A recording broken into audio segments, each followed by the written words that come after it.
Boa noite, povo Ok, de Deus. Vamos começar a nossa aula. Alguém pode orar, por favor, para a gente já dar início?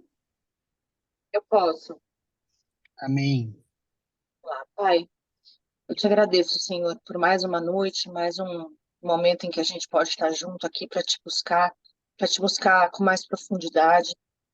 Em nome de Jesus, a gente clama para que o Teu Espírito nos ajude, Pai, a Sim, Pai. acessar tudo que Dependemos você dele, Pai. quer, Deus. Ajuda-nos para que a gente possa tanto compreender mentalmente, mas principalmente no nosso espírito, que a gente Amém. possa acessar as tuas verdades e não esquecê-las mais, Senhor.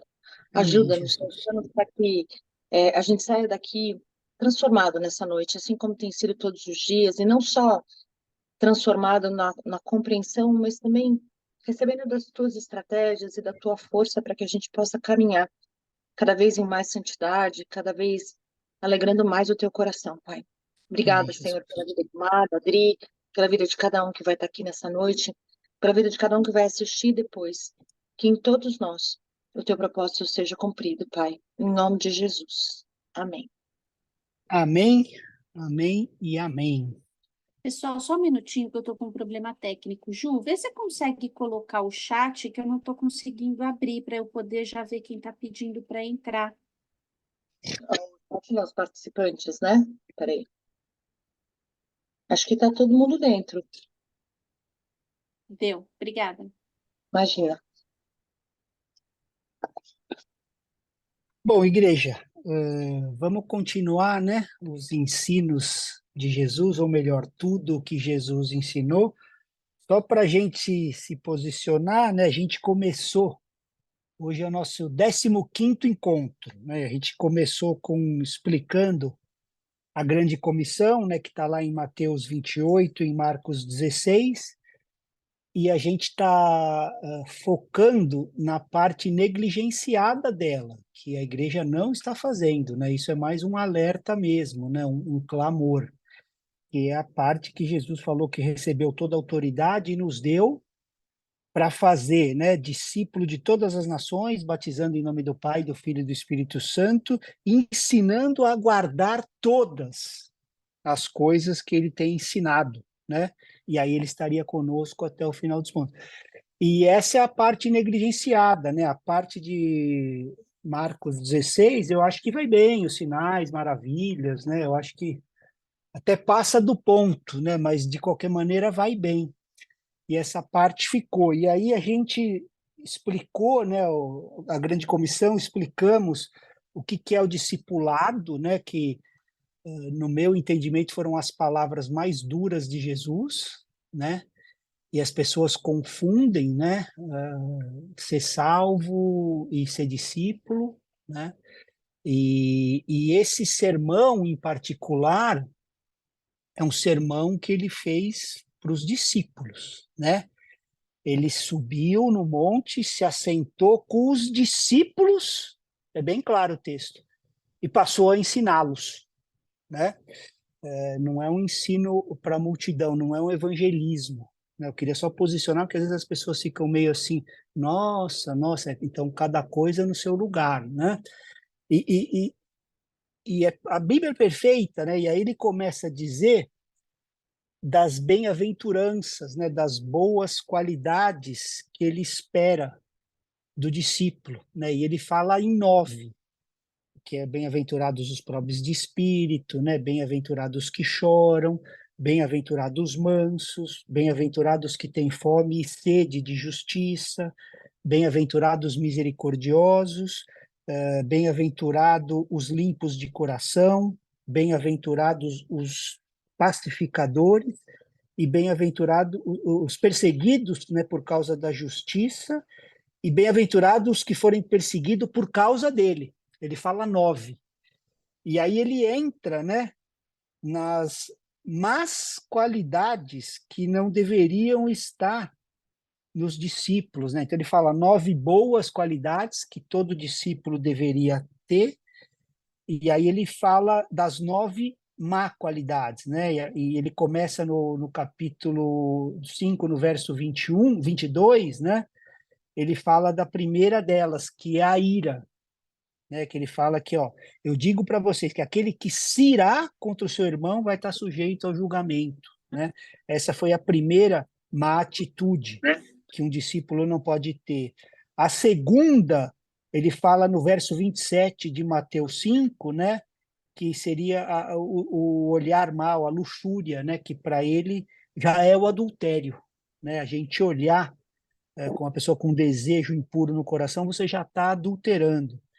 Aí ele continua, né, falando de outra má atitude, que é a terceira, que é a mentira. Ele até leva, ó, lembra que foi dito, não faça juramento, tal, e aí ele começa a subir a régua.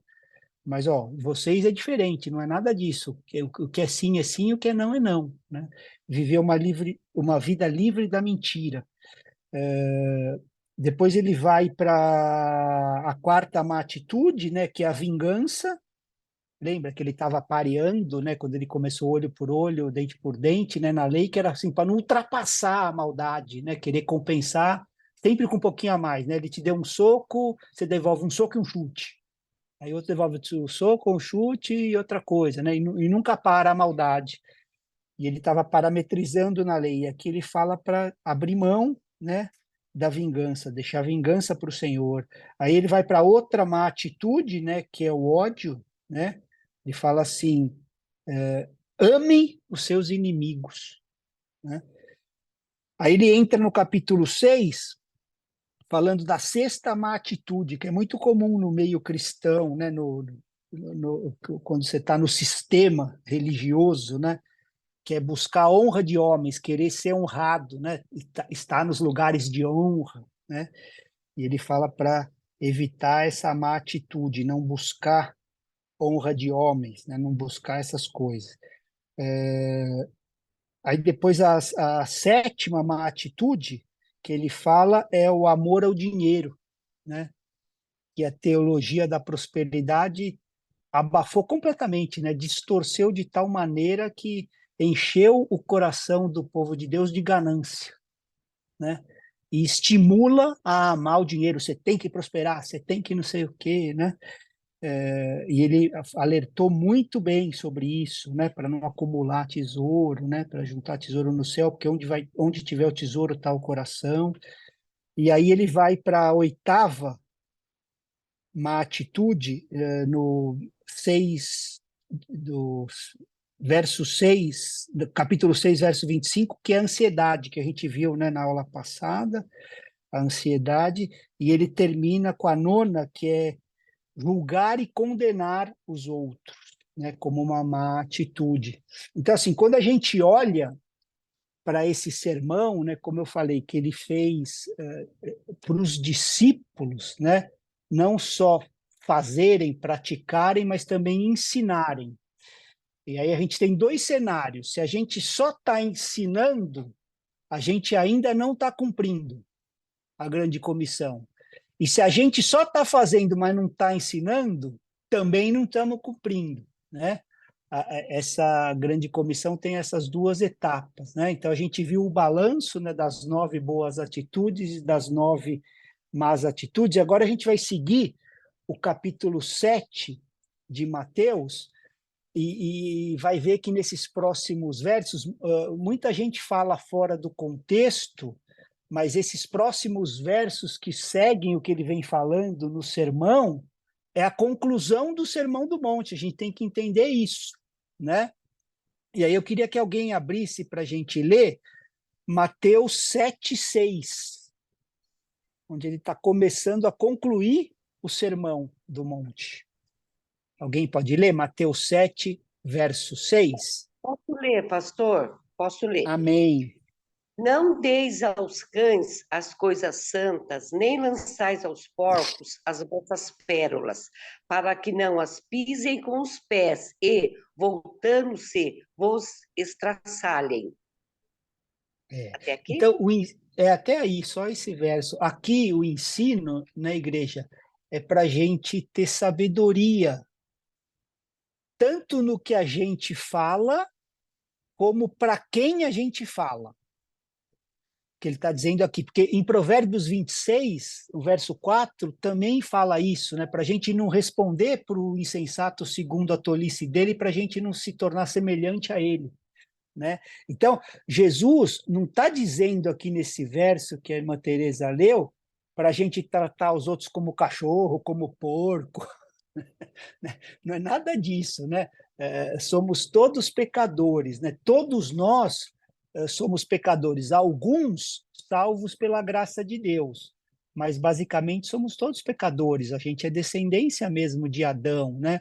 Por isso a gente nunca pode se achar melhor do que os outros ou tratar os outros, né, com desdém, como cachorro, como porco, né? A gente precisa entender o princípio aqui, e o princípio é o Sermão do Monte, né? Porque nesse mesmo sermão, Jesus disse para a gente cortar a nossa mão, para a gente arrancar o nosso olho. Você acha que ele estava querendo deixar a gente caolho, maneta? Não, o princípio era cortar na raiz, não tolerar essas coisas, né? É o que ele estava ensinando. Então, da mesma maneira, quando ele falou, né, lá em João, para a gente comer da sua carne e beber do seu sangue, não é literal, né? Mas é para a gente participar da morte, da natureza dele, né? Porque no mesmo capítulo ele vai falar: o espírito é que vivifica, a carne para nada se aproveita, né? Então, o que Jesus está dizendo aqui é para não dar o que não irão apreciar, para a gente discernir isso, né? Um cão, ele quer o ossinho dele, ele quer o biscoitinho dele, ele não quer o que é santo. Então, quando os homens estão mais interessados na igreja só nas coisas da terra, né, nas coisas terrenas, essa é a comparação que ele está fazendo, né? Que assim, não difere muito dos animais, sabe? Para que a gente vive? É para comer, para dormir, para fazer sexo, brincar, porque os animais vivem para isso. E estão sempre interessados nessas coisas, só estão interessados nessas coisas da terra. Eles nunca contemplam, né, o espiritual, nunca contemplam o céu, né? Já viu aí um cachorrinho, um gatinho aí contemplando o Criador, né? Então, um verdadeiro cristão deveria ter a sua visão voltado para as coisas do alto, né? Saber da onde as coisas que têm verdadeiramente valor eterno, né? Então, o que um porco faria com pérolas? Eu comer as pérolas, o que queria fazer? Né? Então, Jesus está falando do que é santo em relação ao Sermão do Monte. Né? Então, esse Sermão do Monte não é para os descrentes. Né? Esse é o ponto de Mateus 7,6, né? Quando fala, ó, não dê aos cães o que é santo, e nem jogue pérolas diante dos porcos, para que esses não pisem com os pés e aqueles voltando não estraçarem vocês, né? Então, assim, não deem essa mensagem para aqueles que ainda não nasceram de novo. Eles não vão apreciar o que você está falando, né? Para eles, qual seria a mensagem? O arrependimento, né? Isso tem que ser falado antes, né? Eles precisam entender que são pecadores e de que, como nós, merecem o inferno. Qualquer coisa que Deus dê além do inferno é só pela graça de Deus. Então, essa é a mensagem que todo aquele que ainda não nasceu de novo precisa ouvir, né?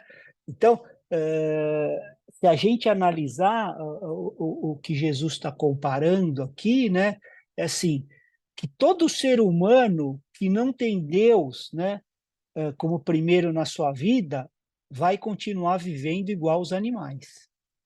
Da mesma maneira. Pode ter inteligência, intelecto, raciocínio, mas vai viver igual os animais, né? Não interessados em Deus, na sua palavra, né? Em oração. Eu sei que é duro a gente ouvir isso, mas quando a gente vive apenas para atender, igreja, as nossas necessidades pessoais, as nossas vontades, a gente não se difere muito dos animais. Sabe, se eu estou vivendo para ter minha comida, para dormir, para ter filho, para minha vida sexual, todas essas coisas os animais têm e fazem elas, né? E assim, não se esqueçam que a gente foi formado do mesmo pó que os animais, a mesma partícula, né? Se você for um pouco a fundo e olhar internamente, você vai se assustar com a semelhança, né? Basicamente, nós somos a mesma matéria, né? E todos nós fomos criados no sexto dia, né? Na primeira parte do sexto dia, Deus criou os animais e na segunda criou o homem. A grande diferença é que em nós Deus soprou e aí a gente se tornou alma vivente, né? Tá em Gênesis lá o sopro de Deus em nós. Nesse momento é que a gente se diferencia dos animais e se torna um ser eterno, né? Os animais, todos eles morrendo, voltam ao pó. Não há eternidade, né, para eles. Então, Jesus aqui, ele está distinguindo as categorias, né, de animais, né, ele usa o exemplo aí de cães e porcos, e de homens que foram criados para a eternidade e para responderem a Deus, ao chamado, né? Então, o homem nasce com a consciência que vai responder a Deus. É assim, por mais bárbaro que seja o homem, vocês podem ver, né, em qualquer civilização, né, ele sabe quando é culpado de algo, né? Ele tem consciência das coisas. E isso é o que distingue ele, né, dos animais. A gente precisa reconhecer que alimento a gente pode dar para cada um deles. Isso é que o Jesus está falando, né? Então, o apóstolo Paulo, ele sabia discernir muito bem, né? Quem pode abrir 1 Coríntios 2:2, por favor?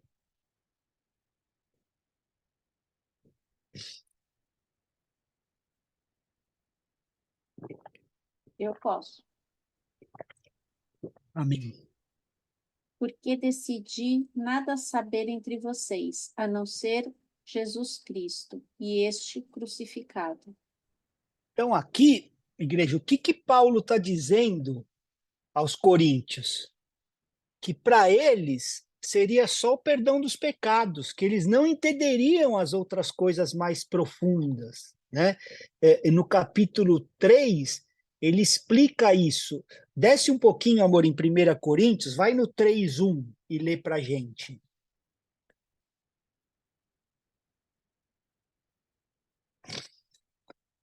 Tá mudo. Perdão. Irmãos, quando estive com vocês, não pude lhes falar como a pessoas espirituais, mas como se pertencessem a este mundo, ou fossem criancinhas em Cristo. Então, não dava para dar nada além do leite para eles, né? Mas para os maduros, ele já podia. Em 1 Coríntios 2:6, se alguém puder ler, Eu leio, já estou aqui. então vai. No entanto, quando estamos entre pessoas maduras, falamos com palavras de sabedoria, mas não com o tipo de sabedoria desta era ou de seus governantes, que logo caem no esquecimento. Então, assim, para aqueles que continuam caindo nos mesmos pecados, o que tem que ser falado, igreja? Perdão dos pecados. Eles vão continuar no leite, que Deus morreu pelos pecados, né, para eles se arrependerem, confessarem e serem perdoados. Entendeu? É esse o entendimento que Jesus está trazendo e que Paulo está falando, né? Ó, a sabedoria são para os maduros, né? Porque se você está vivendo no mesmo modus operandi, né? Você peca, você tem que ouvir o quê? O perdão dos pecados. Você não está pronto para ouvir algo mais, né? O mesmo foi dito lá em Hebreus 5, né? Que ele fala lá no verso 12, né? Vocês passaram a ter necessidade de leite e não de alimento sólido. E no 13 ele fala que todo que se alimenta de leite é inexperiente na palavra da justiça porque é criança. E ele ainda complementa assim, quando já deveriam ser mestres. Ele ainda fala isso, né? Então, da mesma maneira que a gente não dá pérola aos porcos e nem o que é santo aos cães, a gente não dá comida sólida para um bebê. Então, o ponto aqui é que a gente precisa dar a palavra da verdade de acordo com o nível espiritual das pessoas. A gente precisa entender isso. A gente não pode evangelizar uma pessoa com o Sermão do Monte. Estão comigo? Ele não foi escrito para isso. Ele foi escrito para os discípulos. Então a gente precisa entender isso. Os novos convertidos, eles devem ouvir primeiro sobre os pecados que foram perdoados, né? Saber o que eles mereciam de Deus e o que Deus fez, né? Como Deus pagou o preço por eles, né? Que eles só precisam se humilhar perante Deus e receber de graça a graça. Trocadilho, né? Receber a graça mesmo de Deus, né? E que a misericórdia do Senhor nos alcançou. E essa é a mensagem para os pecadores, não é o Sermão do Monte. O Sermão do Monte, você vai dar pérola aos porcos, eles não vão digerir. Né? Uma vez eles convertidos verdadeiramente, aí a gente começa com o leite, o pão, né? E quando tiver maduro, apresenta o Sermão do Monte, né? O cristianismo não é apenas, segue o Sermão do Monte, não é isso, né? Primeiro a gente precisa estar fundamentado, né? Ter essa base que a gente é pecador, que a gente se rebelou contra Deus e que nosso destino é o inferno. Esse é o ponto de partida. Por isso a gente precisa se arrepender, se humilhar perante Deus, reconhecendo quem a gente é e crer que Ele morreu para nos salvar dos nossos pecados, né? E tomou o nosso castigo, né, sobre Ele naquela cruz, e que Ele provou ser o único caminho ressuscitando dos mortos, né? Então, tem duas coisas, igreja, que se distinguem no cristianismo. Nenhuma outra religião diz que alguém morreu por nós, pelo seu pecado. Nenhuma. Né? E ninguém que tenha ressuscitado dos mortos, provando que era o Filho de Deus, só Jesus Cristo. Então, assim, se a gente tirar isso do cristianismo, ele é como qualquer outra religião. Fazer o bem, não ferir os outros, ser gentil. Todas elas pregam essas coisas. Só que nenhuma religião tem essa fundação. Alguém que morreu pelo nosso pecado e que ressuscitou, provando ser o Filho de Deus, né? Então, assim, a casa pode até ser similar, né? A religião pode ser até parecida, mas o que vai manter ela de pé é a fundação, e a única que tem é o cristianismo, não há outra. Não há outra, né? Por isso que, assim, por mais que a aparência da casa é a mesma, uma está na areia, porque não tem a rocha, a base. Que é isso que, às vezes, as pessoas não entendem muito, né? Por que que é diferente de tudo? Porque não tem outra que tem isso, né? Todas as outras religiões são casas na areia, né?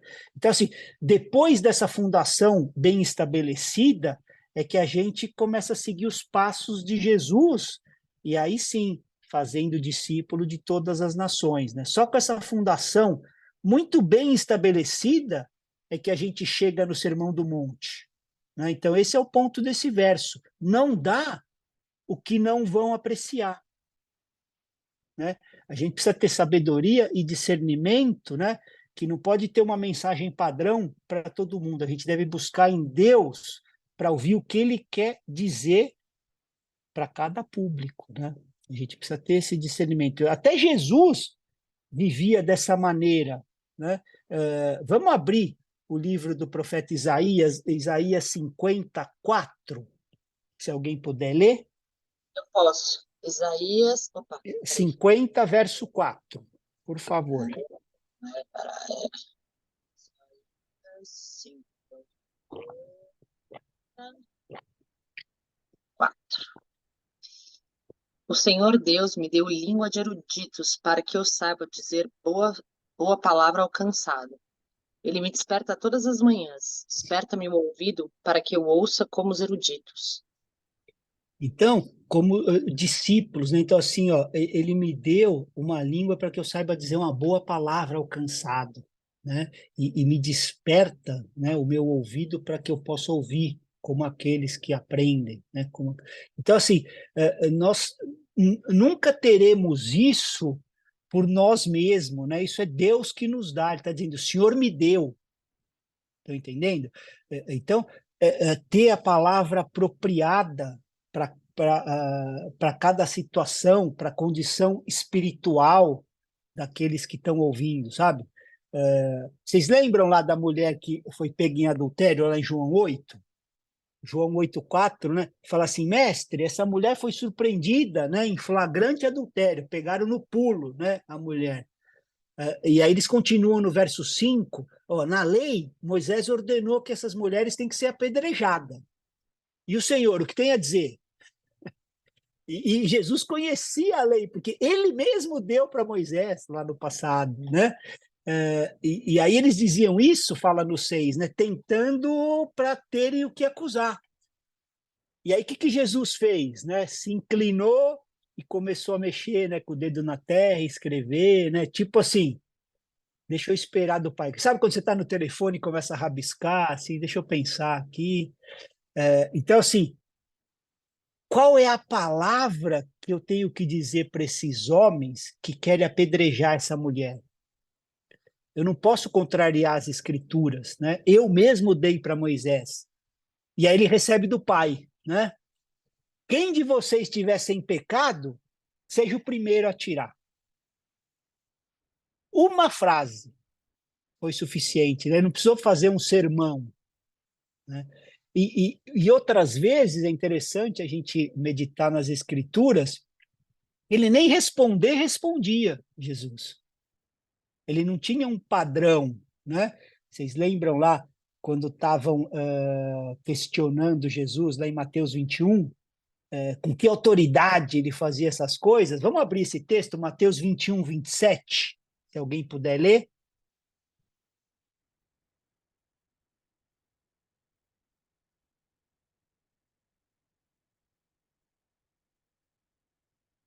Eu posso.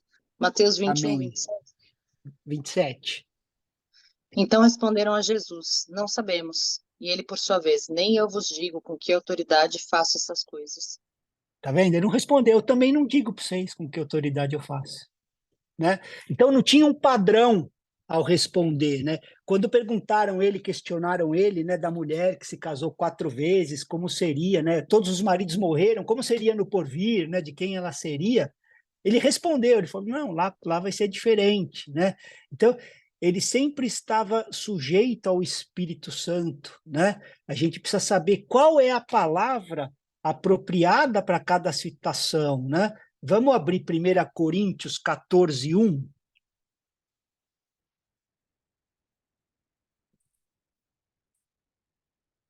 Posso ler? Amém. Sigam o amor e procurem com zelo os dons espirituais, principalmente o de profetizar. Então, aqui, né, nesse contexto, assim, todo cristão, né, sincero e maduro deveria desejar isso, né? A Bíblia nos admoesta a isso, né? Desejar ter uma palavra, né, do Senhor para aquela pessoa, né, profetizar. O que acontece quando chega alguém que ainda não é crente, né, tá num ambiente desse? Vai um pouco mais para frente, amor, e lê então o 24, o 1 Coríntios 14, 24 e 25. Porém, se todos profetizarem e entrar ali um não crente ou não instruído, ele será convencido por todos e julgado por todos. Os segredos que ele tem no coração se tornarão manifestos, e assim, prostrando-se com o rosto em terra, adorará a Deus, testemunhando que Deus está, de fato, no meio de vocês. Então, assim, será convencido e testemunhará que Deus de fato está no nosso meio, né? Então, as reuniões deveriam ser assim, né? As igrejas deveriam operar dessa maneira, né? ter a palavra apropriada para cada situação, né?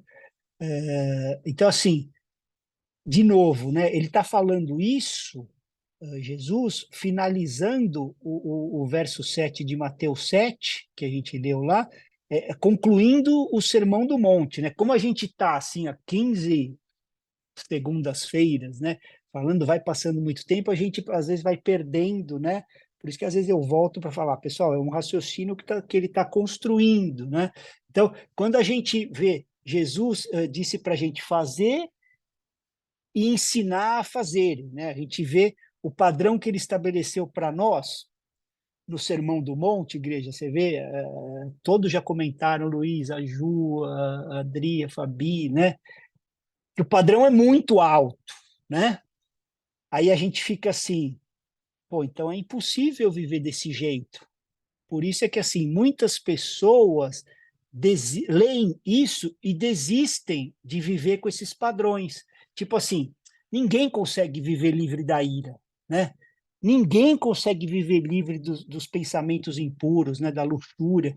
Ninguém consegue viver livre totalmente do amor ao dinheiro. Ninguém consegue viver falando 100% só verdade todo o tempo, né? Ou seja, tudo que Jesus disse para a gente fazer e ensinar, a gente fala que pensa que é impossível e aí desiste. Então, assim, não, mas é impossível orar publicamente sem se preocupar com a opinião dos outros, né? Eu vou querer ser honrado pela minha oração, né? Então, ninguém pode viver realmente sem julgar os outros. Ou seja, tudo que Jesus ensinou, a gente põe nesse balaio, né? E a resposta da maioria dos cristãos é que é impossível viver nesse nível, né? E, em parte, igreja, essa resposta está certa. Por quê? Porque para o homem é impossível. Jesus confirmou isso, né? Para o homem é impossível, mas não é impossível para Deus. Vamos abrir Mateus 19, 26?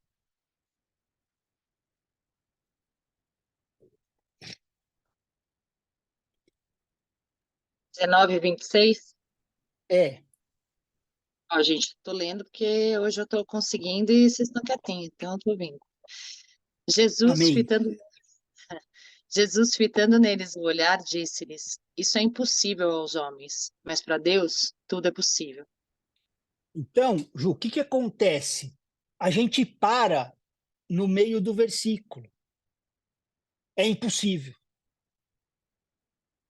Ele está falando aqui em Mateus, né? Então ele acaba de falar, né, todo o padrão que um discípulo deveria viver, e aí ele fala, cara, para o homem é impossível.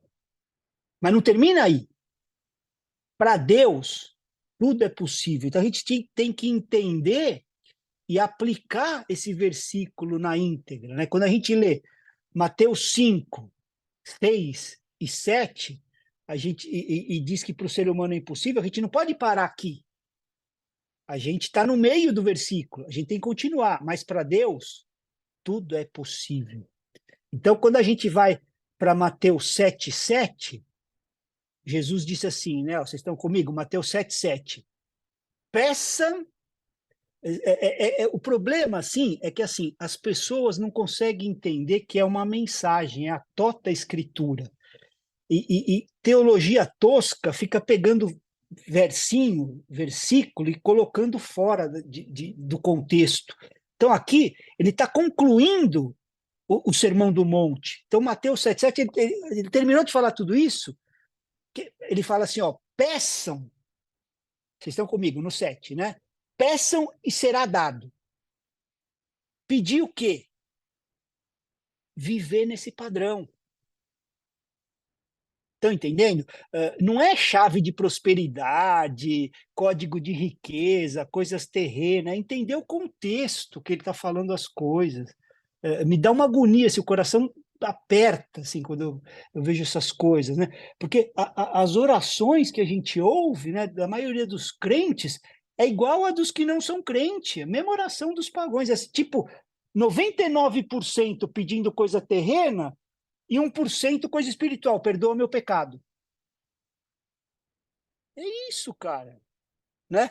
Então, qual que foi a última vez? A gente tem que fazer esse autoexame, que a gente orou e clamou, né? Porque a Bíblia fala que Jesus, né, orou com clamor e lágrimas.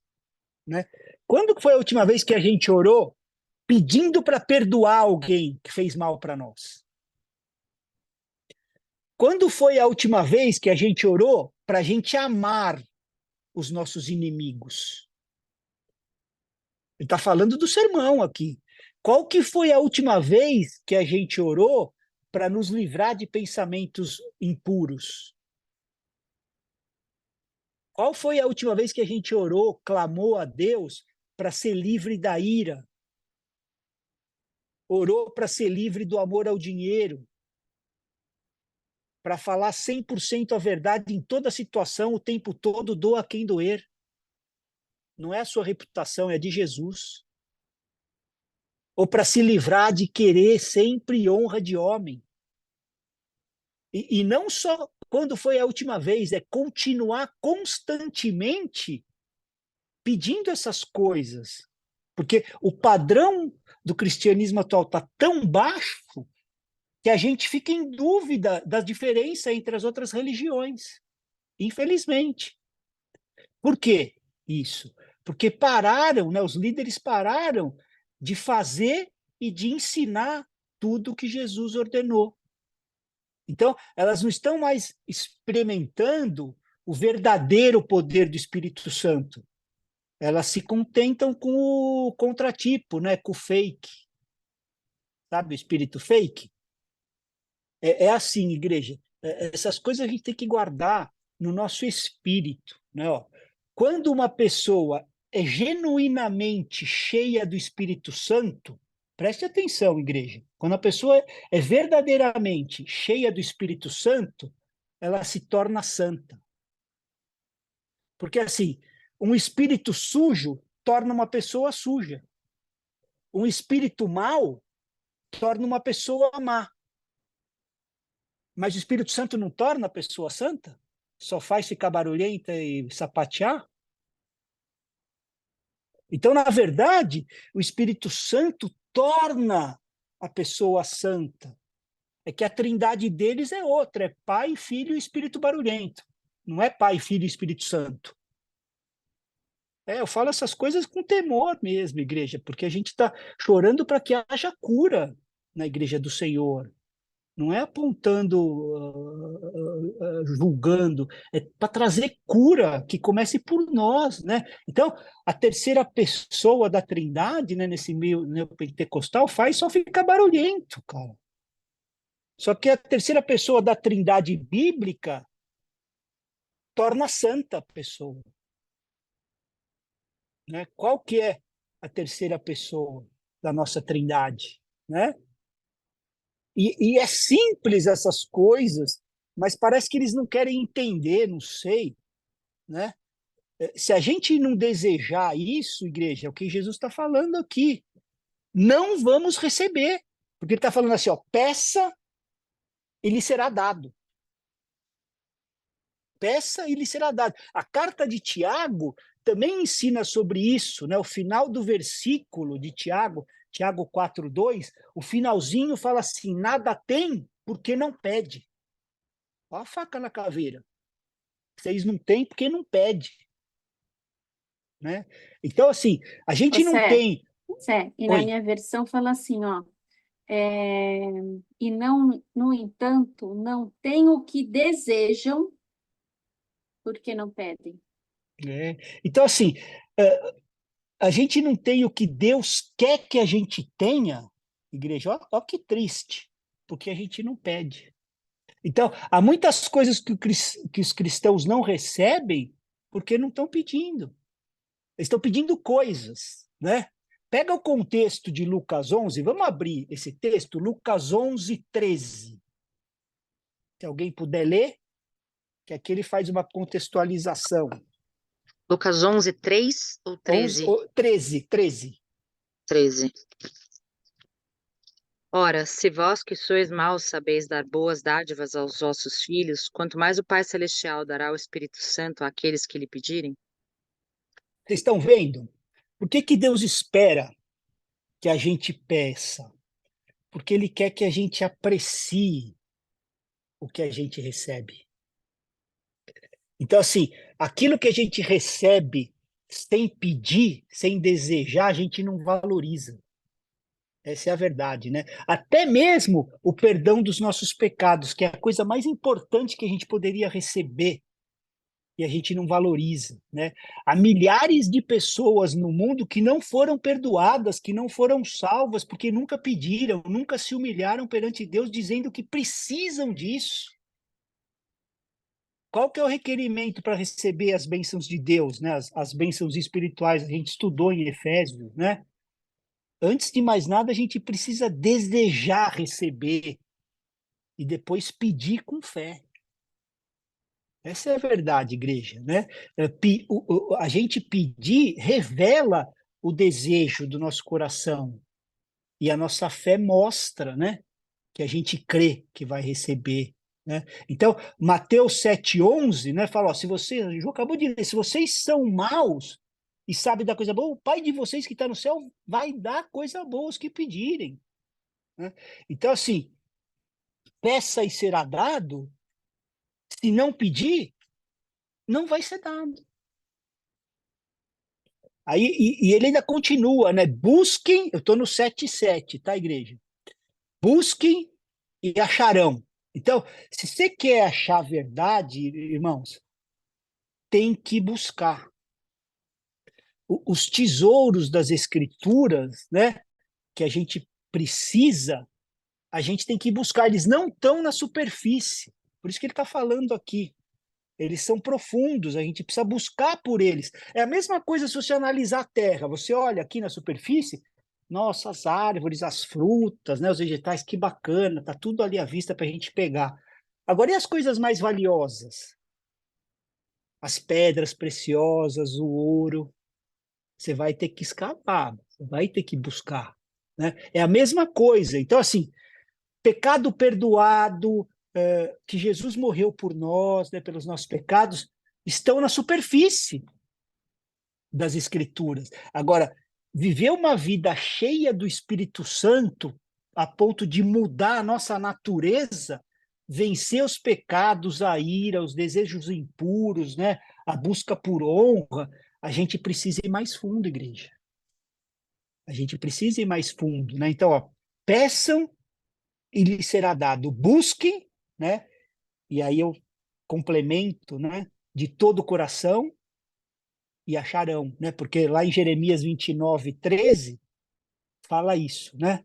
Se vocês me buscarem, me acharão quando buscarem de todo o coração, né? Então, é uma promessa. Se uma pessoa, igreja, ainda não encontrou, né, Deus, a terceira pessoa da Trindade, né? A palavra de Deus garante, não sou eu que garanto nada, é a palavra de Deus. O motivo é porque ela ainda não está buscando de todo o coração. Então, assim, nós não estamos aqui falando, eu estou buscando 20%, 30%. Você pode estar buscando a 90%, não vai receber. É 100%, é todo o coração, né? Então, assim, batam e a porta será aberta para vocês, né? Eu estou agora no 8. Pois todo o que pede, recebe. Ele ainda explica, né? Ele está insistindo nisso, né? O que busca, encontra, e o que bate, a porta será aberta. Estou no verso 8, né? Então, assim, ele está insistindo para a gente continuar nisso, pedindo, buscando e batendo, né? E é interessante que Jesus conta duas parábolas, né, que conectam esse princípio, né, de enfatizar essa persistência nossa do cristão, né? Uma está em Lucas 18, se alguém puder ler, Lucas 18, do 1 até o 8. Alguém Eu vai? posso. Amém. Jesus contou a seus discípulos uma parábola para mostrar-lhe que devia orar sempre e nunca desanimar. Disse ele: Havia numa cidade um juiz que não temia a Deus, nem se importava com as pessoas. Uma viúva daquela cidade vinha a ele com frequência e dizia: Faça-me justiça contra o meu adversário. Por algum tempo o juiz não lhe deu atenção, mas por fim disse a si mesmo: Não temo a Deus e não me importo com as pessoas, mas essa viúva está me irritando. Vou lhe fazer justiça, pois assim deixará de me importunar. Então o Senhor disse: Aprenda uma lição com um juiz injusto. Acaso Deus não fará justiça a seus escolhidos se clamam a Ele dia e noite? Continuará a adiar sua resposta? Eu afirmo que Ele lhes fará justiça e rápido. Mas quando o Filho do Homem voltar, quantas pessoas com fé Ele encontrará na terra? Então, assim, está dizendo aqui Jesus, né, no comecinho que a Adri leu, ó, deviam orar sempre e nunca desanimar, né, no verso 1. E aí no 7 ele começa a falar, será que Deus não vai fazer justiça aos escolhidos que clamam dia e noite? Embora pareça que está demorando, eu digo a vocês que depressa ele vai fazer, né? Então, assim, se a gente pede ao Senhor para nos livrar de alguma área que Satanás está vencendo em nossas vidas, né? Vocês acham que ele não vai fazer justiça? E depressa, como está falando, né? Áreas em nossas casas, né? Com os nossos filhos, com os nossos cônjuges, né? Se a gente persistir, é certo que ele responderá, né? E aí, em outra passagem, lá em Lucas 11, né? Os discípulos estavam falando, né? Pedindo, na verdade, para Jesus ensinar a orar, e no verso 1, né, 11:1 fala assim, Senhor, ensina a gente a orar como também ensinou João, né, e os discípulos dele. E aí no verso 5, quem pode ler do verso Lucas 11, de 5 a 8? Posso ler, pastor? Amém, Tereza, vamos lá. Lucas Então, 11, 5 a 8. 5 a 11, né? É, Então ele lhes disse: Qual de vós terá um amigo e este lhe for procurá-lo à meia-noite e lhe disser: Amigo, empresta-me 3 pães, porque um amigo meu chegou de viagem à minha casa e não tenho que lhe apresentar. Se ele responder-no de dentro disser: Não me importunes, a porta já está fechada e meus filhos estão comigo na cama. Não posso levantar-me para lhe dar os pães. Digo-vos que, ainda que não se levante a dar-lhe os pães, pois ser seu amigo, levantar-se-á, todavia, por causa da sua importunação, e lhe dará tudo o que for necessário. Por isso vos digo: pedi e dar-se-vos-á, buscai e achareis, batei e abrir-se-vos-á. Pois qualquer que pede, recebe, quem busca, acha, e quem bate, abre-se-lhe-á. Qual é o pai que dentre vós, seu filho lhe pedir pão, lhe dará uma pedra? Ou lhe pedir tá, peixe, lhe dará por peixe uma serpente? então, o contexto aqui, vocês entenderam, assim, ó, por causa do incômodo, vai dar tudo o que tiver necessidade. Então, o mesmo princípio, né, de Mateus 7, né, que aqui nessas duas passagens tá a história completa. Ele tá, né, tipo, eu vou desenhar para vocês, né, a maneira que a gente precisa pedir constantemente. Constantemente, pedir, buscar e bater, né? Ele ilustrou aqui. Então, todo aquele que pedir desse jeito, igreja, vai receber. Então, em Lucas 18, ele estava pedindo para a necessidade dele mesmo, né? Agora, em Lucas 11, ele estava pedindo para a necessidade de outro. Olha que legal. A Bíblia é perfeita, né? Então, as duas razões para a gente se achegar a Deus, para a gente pedir a Deus, né? A nossa necessidade, então, quando o inimigo está vencendo em alguma área na nossa vida, a nossa necessidade pessoal, e a outra, a necessidade dos outros, né? O serviço aos outros, o ministério, quando a gente tem um peso no sentido de um fardo, de ajudar os outros, né? De conduzir os outros a uma vida piedosa, ensinar eles a fazer tudo que Jesus ensinou, a viver de acordo com esse padrão, né? Então, a gente precisa pedir a Deus como ajudar, uma palavra profética, uma ação, né? Qualquer coisa para ajudar aquela pessoa na sua necessidade, né? Imagina o irmão, o amor desse irmão bater na casa do vizinho meia-noite para atender a necessidade que não era dele. A necessidade é do outro. E eu tô lá no meu irmão meia-noite lá batendo, né? Então, quando a gente pede dom do Espírito Santo para servir o irmão, para que nos transforme, né, de uma maneira que a gente possa servir o nosso próximo. E assim é que Deus dará, porque no versículo fala assim, ó, dará tudo de que tiver necessidade. Não é alguma coisa, é tudo que a Bíblia fala, né? Então, e no verso 13, igreja, Jesus deixou bem claro que estava falando do Espírito Santo. Pode abrir lá, 7:13. Ora, se vocês que são maus sabem dar coisas boas a seus filhos, quanto mais o Pai Celeste dará o Espírito Santo aos que lhe pedirem. Então, é tipo assim, né? Nos dê poder do seu Espírito para que eu possa servir o meu irmão, servir a minha irmã, né?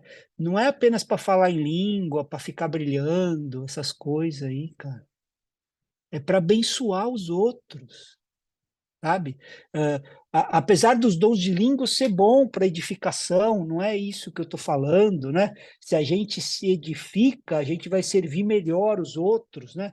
Outra coisa, nenhum dom do Espírito é só para nossa edificação, né? Até esse dom de línguas, ele nos edifica para servir. Então, assim, todo o dom do Espírito Santo foi dado para beneficiar os outros. A gente tem que entender isso. É que a igreja virou empresa, não sei, cara, né? Os frutos do Espírito é que são para o nosso benefício, os dons é para beneficiar os outros, né? Então, todos os dons, sem exceção, são para os outros. Pode ir lá na Bíblia, palavra de sabedoria, de conhecimento, dom de cura, milagre, profecia, interpretação, tudo isso é para o outro. Os frutos é que são para a gente. Amor, alegria, paz, benignidade, bondade, né? Que vocês vão lá em Gálatas, vocês vão ler os 9, né? Então, ele está falando assim, ó, vocês que são maus, sabe, dar coisas boas, quanto mais o Pai de vocês que está lá no céu vai dar o Espírito Santo, né? Então, o que que o nosso Pai celestial vai negar para a gente? Se ele não te der algo, é porque aquilo não é bom para você. Você tem que ter essa paz. Se você não recebeu algo, é porque não vai ser bom para você, cara. O próprio apóstolo Paulo, né, com espinho na carne, ele orou 3 vezes, cara, para o Senhor tirar. Nós estamos falando do apóstolo Paulo, cara. E Deus não tirou. E foi bom para ele. Por quê? Porque manteve ele humilde.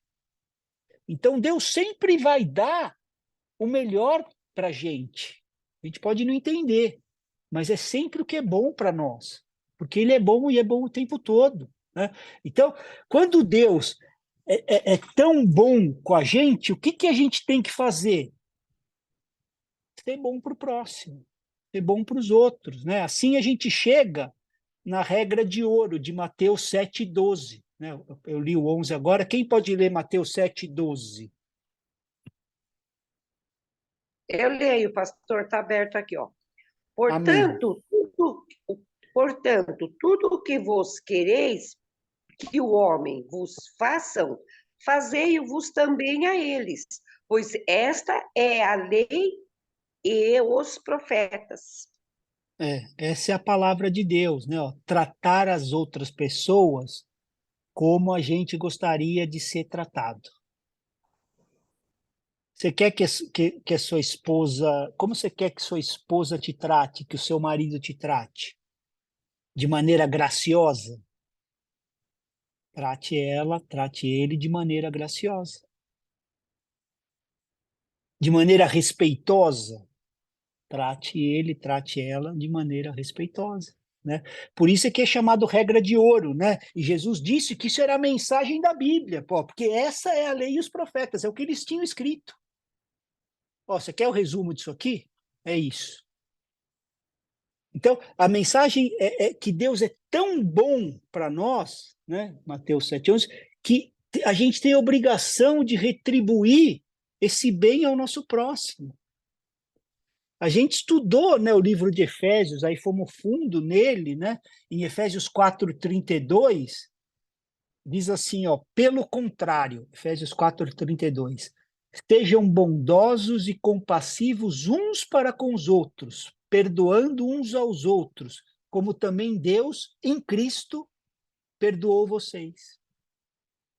Então, ser bondoso, ser compassivo e perdoar os outros, assim como Deus é bondoso, é compassivo e nos perdoa. Da mesma maneira, né? E aí ele continua em Efésios 5:1, fala assim: portanto, sejam imitadores de Deus, como filhos amados, né? Então, essa é a maneira, igreja, de nos tornarmos imagem e semelhança de Deus. Quando a gente é bondoso, é compassivo e perdoa a todos, a gente reflete essa imagem, imitadores de Deus, refletir a imagem de Deus para as outras pessoas, né? Por isso que a gente precisa pedir e continuar pedindo por esse poder do Espírito Santo. Não é para fazer barulho, cara. É por esse poder, essa é a mensagem da Bíblia, né? A semana que vem, eu quero continuar, né? Aí vai engrossar um pouquinho, igreja, porque nós vamos começar a falar da porta estreita, que está em Mateus 7:13. A gente parou no 12 aqui, né? Vou parar porque nós já passamos uns minutinhos. Não, deu certinho, né? 9 horas. Então, assim, a gente não pode, igreja, está na nossa mão. Nós somos a geração, né? Essa geração de não levar a sério a palavra de Deus, ou como estão fazendo os progressistas aí, relativizando a Bíblia, ressignificando a Bíblia, cara. A gente tem que preservar isso, igreja, está na nossa mão, né? Então, semana que vem a gente vai continuar com a conclusão, né? Jesus está na conclusão, isso que a gente viu hoje, e aí semana que vem a gente vai entrar para entender a porta estreita e o caminho também. Amém?